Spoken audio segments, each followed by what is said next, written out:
खरं तर गणपती हा कलेचा देवता असतो आणि पुण्यातल्या दिव्यांग बांधवातून जे कला सेवा सदनचे दिव्यांग बांधव आहेत यांच्याकडून ही सगळी रांगोळी जी काढण्यात आलेली आहे दिव्यांग व्यक्तीकरिता असं यावर लिहिलेलं आहे। सेवा सदन दिलासा कार्यशाळेकडून जे दिव्यांग बांधव सगळे राहतात त्या दिव्यांग बांधवाने ही सगळी रांगोळी जी आहे ती गणेशाच्या स्वागतासाठी काढलेली आहे।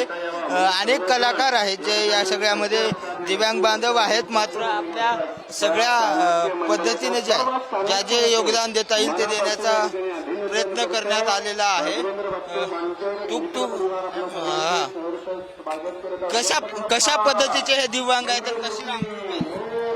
नमस्कार, आमची सेवा सदन दिलासा कार्यशाळा प्रौढ मानसिक दिव्यांग व्यक्तींकरता कार्य करते।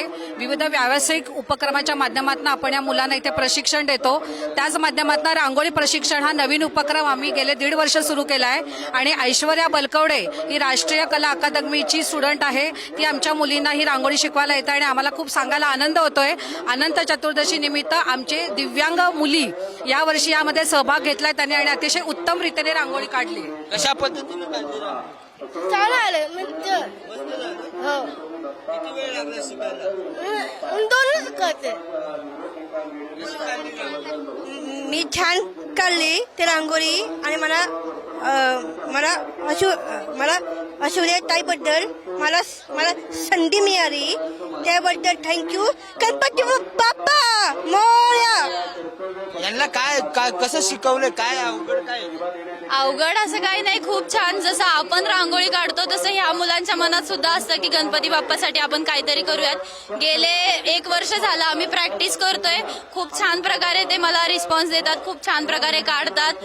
सगळ्या गोष्टी ऐकून त्यांनी आज इथं गणपती बाप्पासाठी रांगोळी काढलेली। किती विद्यार्थी आहेत?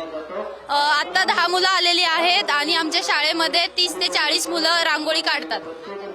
आज कुठं काढली? आज इथे ह्या चौकात काढलेली, आपण अलका चौकाच्या अलीकडे गणपती बाप्पासाठी काढली आहे। ज्या पद्धतीने सर्वसामान्य भक्त जे आहेत ते रांगोळी काढतात त्याच पद्धतीने दिव्यांग बांधवाकडून जी आहे ते ही रांगोळी काढून आपल्या गणपतीची भक्ती करण्याचा एक छोटासा प्रयत्न करण्यात आलाय। भव्य दिव्य अशी ही रांगोळी आहे आणि या रांगोळीच्या माध्यमातून आपल्या गणेशाला जी आहे ती आराधना करण्याचा प्रयत्न या दिव्यांगानं केल्याचं पाहायला मिळतंय। व्हिडिओ जर्नलिस्ट संपत मोरेसह बालाजी पोद्दार, पुढारी न्यूज, पुणे।